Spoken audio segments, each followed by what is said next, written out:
very rarely do we try to take the easy way out, but I'm going to be straight up right here. On paper, Seton Hall Prep at Del Barton on Saturday looked like a better game, okay, than St. Augustine's Bergen Catholic. I got to be honest. I did not want to get on that Garden State Parkway and start heading south on Memorial Day Saturday. So it's like, okay, you know what? Instead of going down to, what is Morristown? What's that exit? 135? 134? 35. 35. Yeah. No, it's Route 35. Off the 287? Oh, 287. Yeah, I didn't want to drive, right? So I said, I'm going to go up to Oradell. Yeah. You met me there. Mike, what's up, bud? Are you good? Hey, fellas. Funny hearing you guys talk about exits in New Jersey, Connecticut, and New York over there. Yeah, right? Exactly. I for some reason, I always thought I took the Garden State Parkway to Del Barton. I don't know. I'm shot. I am so sick of driving. I'll tell you that. You from Jersey? What exit? Were you didn't pay a toll. You didn't go on the Parkway. There you go. Were you, and we all do it, you pick the game that you think is going to be better, and then the other one ends up being better. Were you a little jealous that you weren't on the corner of Forest and Oradell the other day?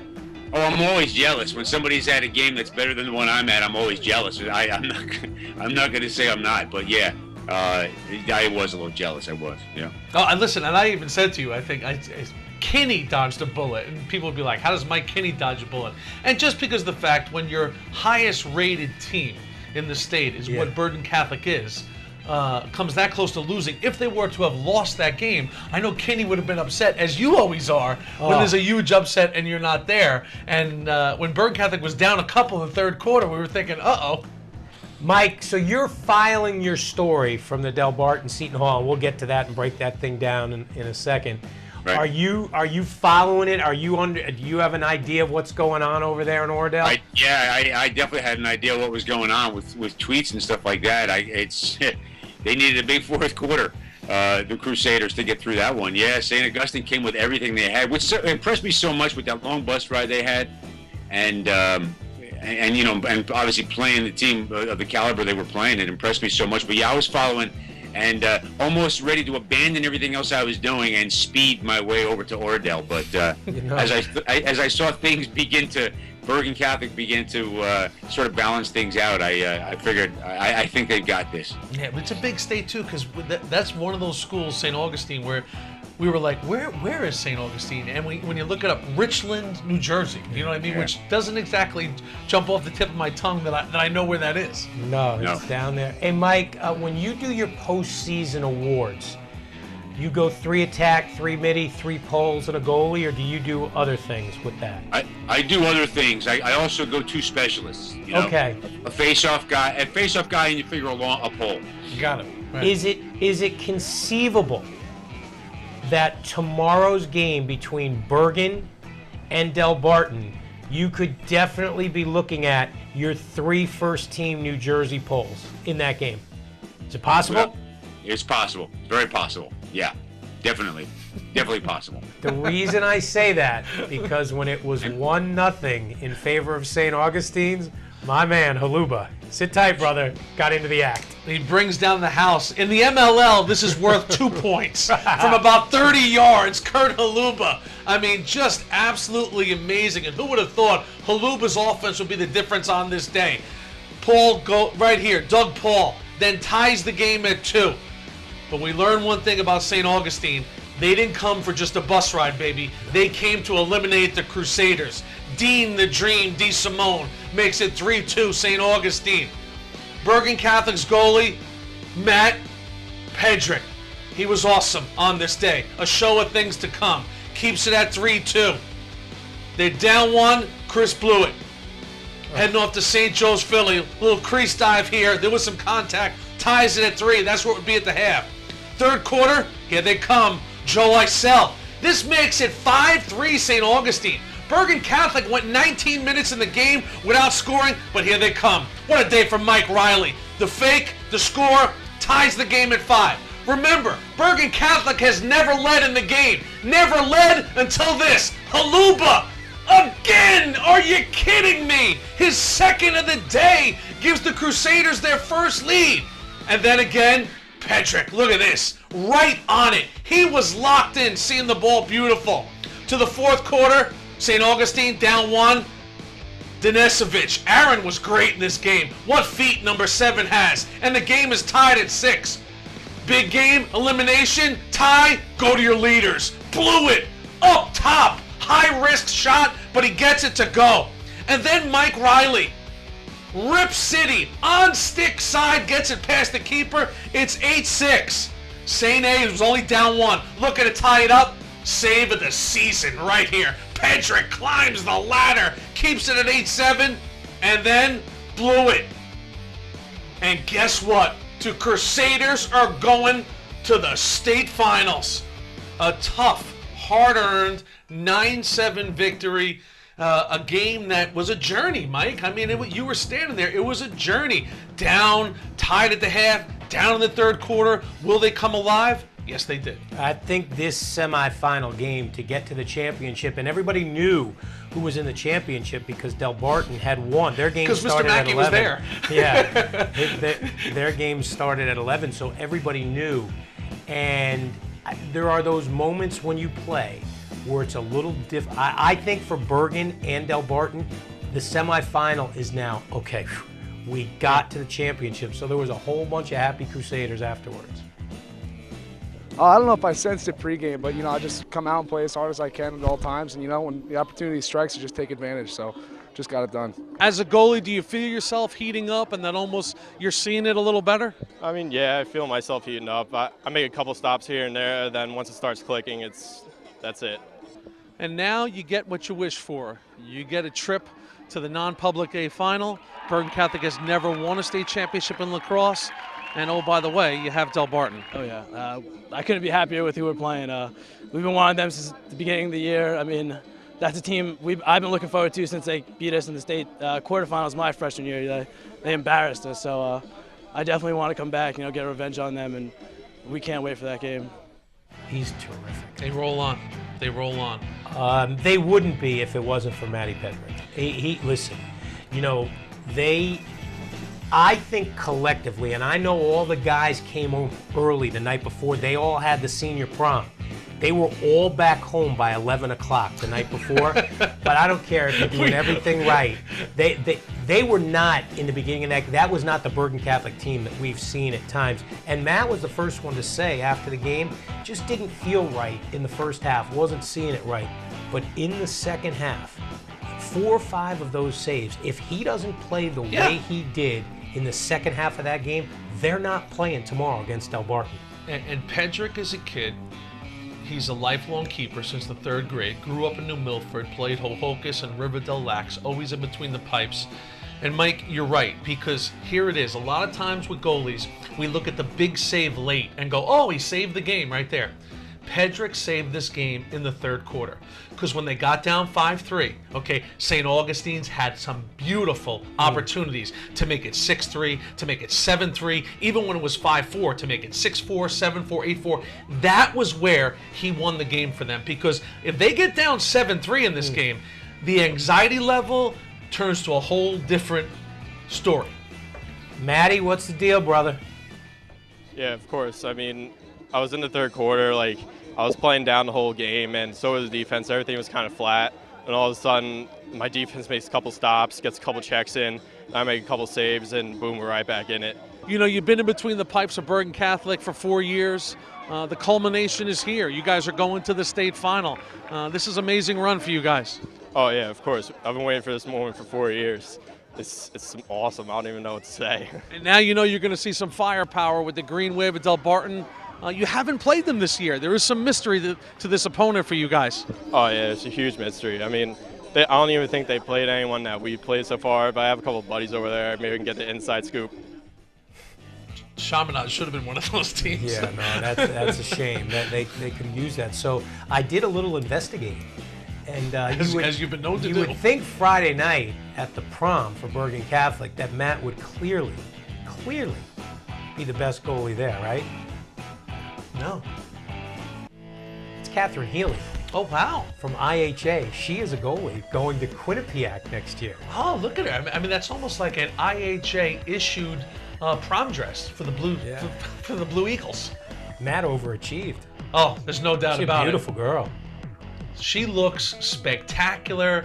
And listen, he looks good too. He doesn't have that cowlick coming off the side of his head. I gotta say too, he looks like one of those guys in the Tux catalog. I mean, he's got the hand in the pocket, the jacket tucked underneath, and listen, give him credit because this is the best time of their lives right now. To think about going to the prom with a wonderful young lady on a Friday night and playing in an epic lacrosse game like that the next day.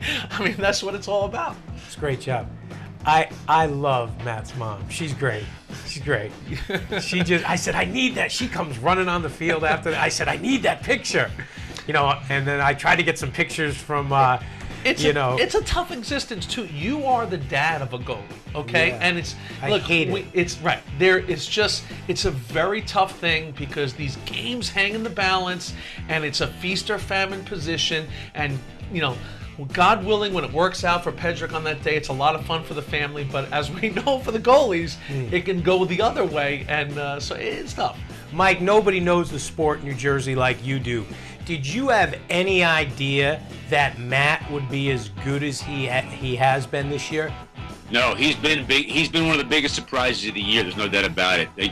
Jimmy was talking about the saves he made in that game, or they lose. That happened a couple times this year. I'll tell you what, against Kinnelon, against Roundpole, and some other games, Matt was the reason they won the game. He stopped some huge shots, stopped momentum, and turned things around. He was the stopgap a lot of times when Bergen's offense wasn't rolling. And they, like Jimmy said, they down 4, they're in trouble. There were a couple of times this year Bergen could have been down by a couple, and I think that would have maybe given some panic into the rest of the troops, and he's been tremendous. He has, and it'll have to be tomorrow night as well. A year ago, and I was very happy when I read your article to see the Del Barton kids actually say, yes, our loss to Seton Hall has bothered us for 365 days. Sometimes, they'll be like, nah, no, and that was the theme of your story.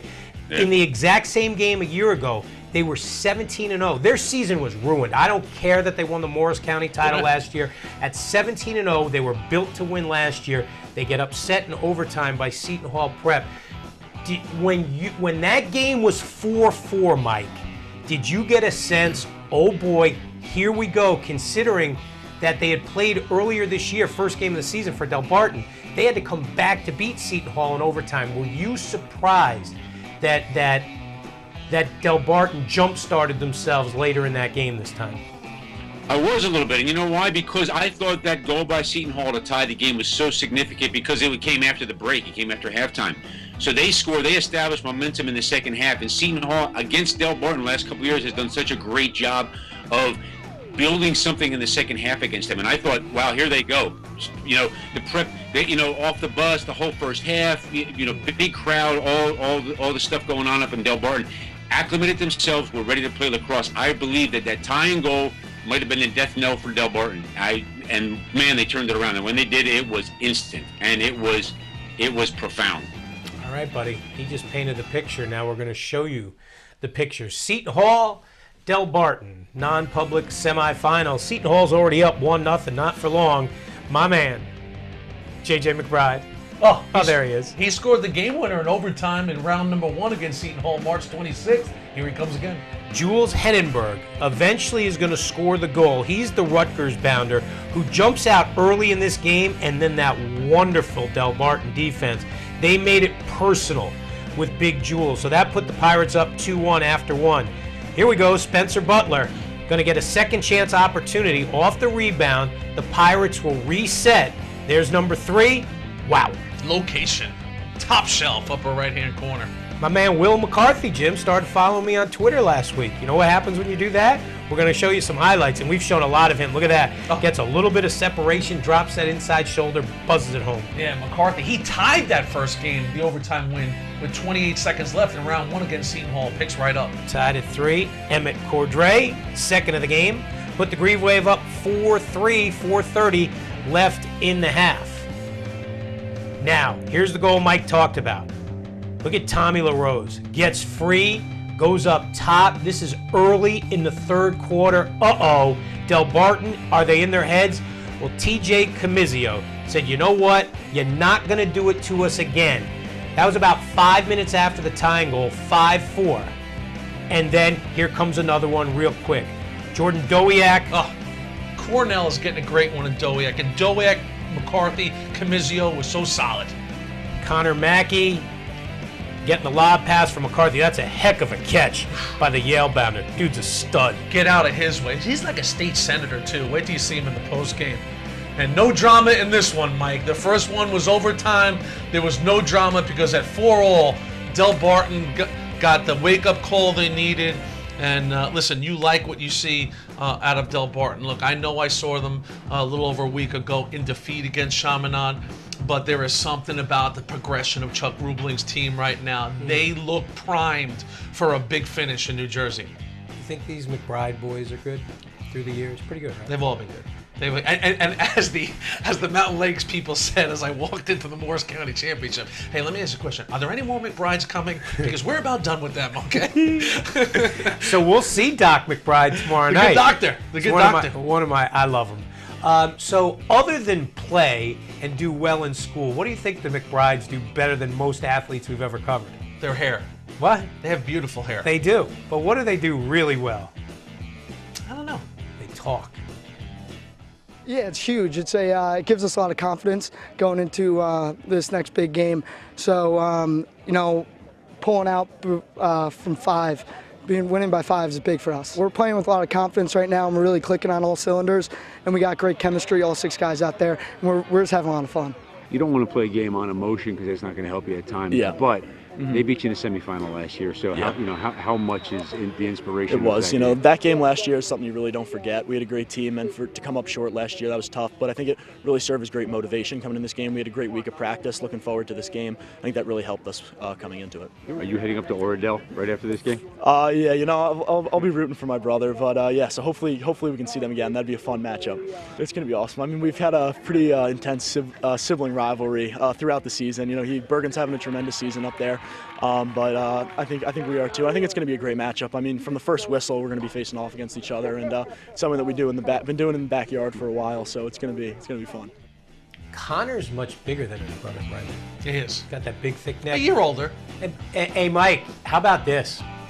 Obviously, Connor has no fear of his brother and Bergen at all. You know why? After that interview, he didn't go to Oradell. He went down to the shore. That's right. I don't need to see the Bergen game. I taught this kid everything he knows. You know what else though? I think there might have been a little superstition to that too, because Connor told me that he has not seen his brother yet live play all season. Wow. So I don't know. You know what? Wow. Why risk going and seeing that game? And that being the one that crushed you up. And, they know each other's moves pretty well, don't they? Yeah. And Kinney, I think one of the best parts about this Del Barton-Bergen Catholic matchup is the mystery that they haven't played this year. Sometimes in New Jersey, it's a rematch when you get to these moments. Oh, they've seen each other in the Morris County final. They saw each other here. They played there. The one thing I like about New York State when you get to the finish line, generally speaking, West Islip or Garden City hasn't seen that upstate opponent. They know about them, but they haven't played them. And this will be round number 1 between Bergen Catholic and Del Barton this year. It's the first time they're going to play. Yeah, they haven't played in a couple years, Del Barton and Bergen Catholic. It's funny, they used to be in the Gibbs division. They used to play each other all the time, once a year. And Del Barton, at that point, Del Barton was the dominant team. There's no doubt about it. So it's been a while. Since they've been in the building, since Connor's a senior, since he's been in the building, they have not played Bergen Catholic through those 4 years. Do you guys know the last time BC beat Del Barton in a lacrosse game? Do you know that, Mike? I do not, Mr. Lax. You know what? Off the top of my head, I don't know. Never. They've played 11 times. They've never beaten them. The last time they played was in 11, and Del Barton beat Bergen by 10 goals. So it's going to be fun. It's funny. Connor Mackey, through the years, has not gotten the opportunity. And you talked about that, Mike, in your article, too, because he was behind Austin Williams for all those years. And what Austin did was he taught Connor. Connor, in turn, taught Brendan. Brendan, you spoke to him after their victory, and he knew it. To me, Hey, this is going to be great. It's the non-public A championship, but you know how we love stories. Heck, tomorrow for me, it's the Mackey Bowl. I'm really excited. We don't really trash talk too much, but we kind of knew that we were the best private schools in the state, and we might see each other. So I'm really excited to play against them. Grade in the Mackey house, who's handling this better? Is it mom? Is it dad? Who's setting the tone? I don't know. I think I kind of want to. I really don't know. They're going to be pretty neutral.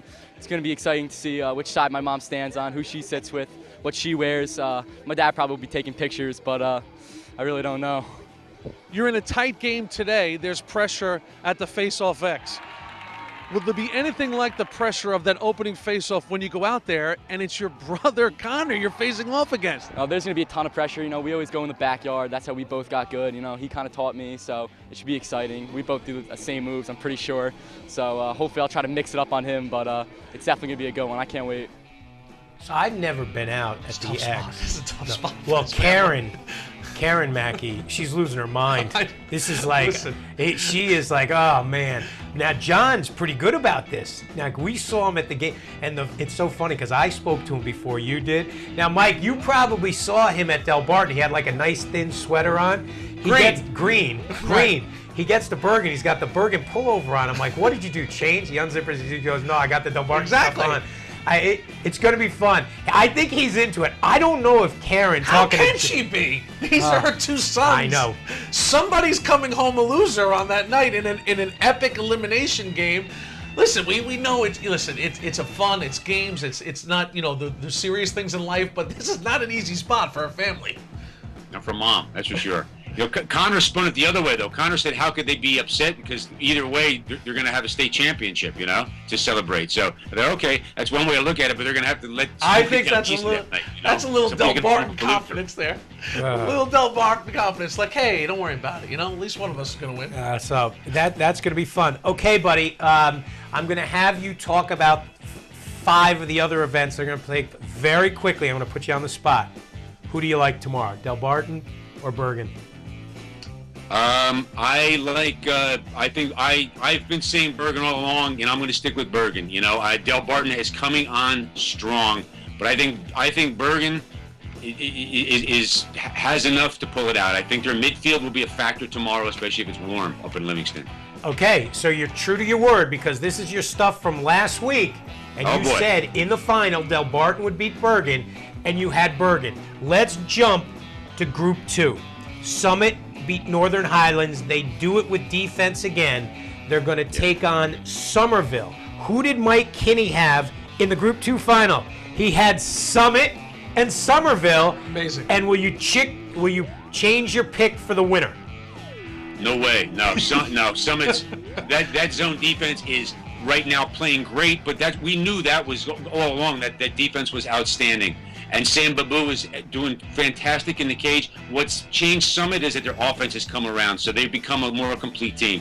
Yeah, Somerville's going to have a rough time with the Hilltoppers. In Northern Highlands, a team that likes to shoot, only got 13 shots on goal. Summit turned them over. You wrote it, Mike, 11 times. Right. And all they need is 6 goals. Just 10 That's seconds. Right. Congratulations on Northern Highlands and Coach Kyle Ojakian, because what he's done there, Mike, is give them a lacrosse identity, which is not easy to do in a short period of time. And they were a real factor this year. Mike, Mountain Lakes, they've got their mojo. They rolled Glen Ridge. Brad Smith, very talented, 3 goals and assists. The Cooch, Christian Cuccinello, 3 goals. They have been handed a gift, I would think, because there are not many programs that can sustain 6-game losing streaks in the season and 4-game losing streaks and make it to a championship like sub-500 Johnson. This, to steal a basketball term, should be a layup for the Lakers. They, Johnson opened the season at 0-6. But I'll tell you what, Joe Francisco is playing excellent lacrosse now. He's going to Rutgers, and he has put that team on his shoulder. A lot of the young guys are playing well, but Mountain Lakes, what they've endured with their schedule, the talent that they have, that's going to be tough for Johnson to withstand. Mountain Lakes is is ready to win Group 1. Yeah, not too often the quest to get to 500 as a team comes with a state championship. Yeah, no, not Get to really. 500, we got the hardware. Poor, though. Well, speaking of 500, Mike, that's what you were in your prediction to who would get to the Group 3 final. You liked Ridgewood. You liked Shawnee. Moorestown beat Shawnee. This should be the best of the public school games. I think you're right, Mike. I think you're absolutely right. Moorestown is a seasoned team. You know, they play out of that Skyland Conference, so they play Ridgewater, Ridge, Hunterdon Central, Watchung Hills. They play that tough schedule, so they're not going to be shocked by. There's not going to be, there's no sticker shock when they see Ridgewood warming up. They're ready. They're used to great competition, and they're used to traveling too. So that's also not going to faze them whatsoever when they get on that bus and they go up to Ridge. Moorestown's a very good team. They beating Shawnee proved that they're a very good team. So yeah, I still like Ridgewood. I still think that's my Group 3 pick. Listen, Group 3 belongs to Ridgewood. They own this group, and Moorestown's going to have to do something special to prove otherwise. Group 3 belongs to the Maroons. Smith and Sider were great, but Oliver Sapel in that game, 10 for 10 at the face-off X in the second half. Huge factor is Oliver. And a lot of confusion for the Ridgewood people. We just beat Moorestown. Now we got Moorestown. Is it Moores? I mean, they probably think they're playing the same team again. No, that's right. Yeah. What's going on there? Group 4, Mike, listen, you know me, I like to have fun with people, but I don't think anybody could have seen what happened quickly in Group 4. Westfield was a sub-500 team when this playoff season started. Now they're at 11-9 and have a lot of confidence. They really do. I'm going to defend myself on this one. Westfield in my top 15 second week of the season. They didn't start in my preseason, but they were in my top 15. I like this group a lot. I think Pat Tui's done an excellent job.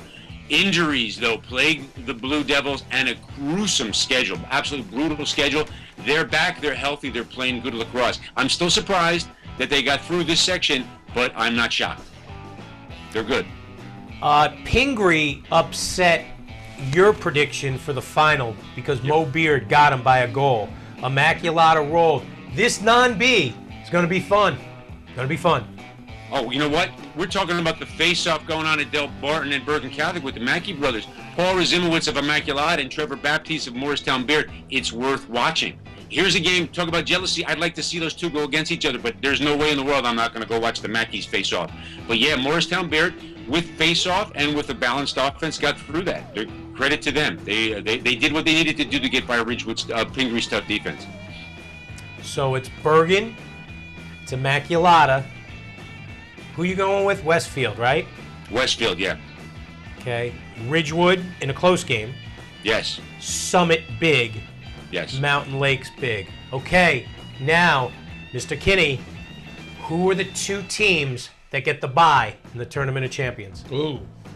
The A winner, no question. The Bergen Del Barton winner, no question. And I think Summit, if Summit wins Group 2, I think they both get the bye. There will be an argument, I'm sure, for Mountain Lakes, but I think Summit on their course of their season, they deserve to. All right, buddy. We will see you tomorrow night at Livingston High School for the 5. You'll be at the 5 o'clock game too, right? Absolutely. I will be at both games. Yep. That's going to be fun. All eyes will be focused at the start of that game. Well, about a minute before the start of that game, like Brendan said, his dad will be out there taking pictures. I got to find the mom. I got to find Karen. All right, bud, we'll see you tomorrow night. All right, guys. Great talking with you. Great Mike Kinney. Jim, covered lacrosse a long time. Yes, he has. There's nobody better in anything.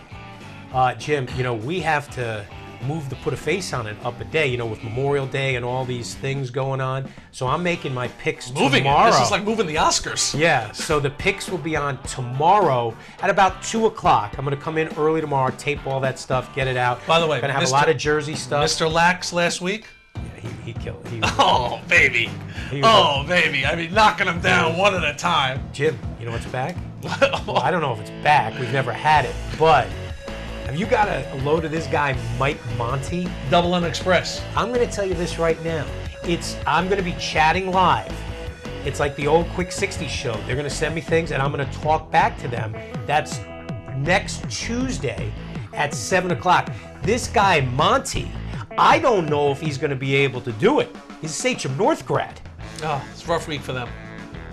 This cat is, I mean, this guy is worth, I think people will be asking this guy questions like, what's the deal with you? This guy Monty could be the new Raph. Does Bergen Catholic win their first ever state championship? Big question.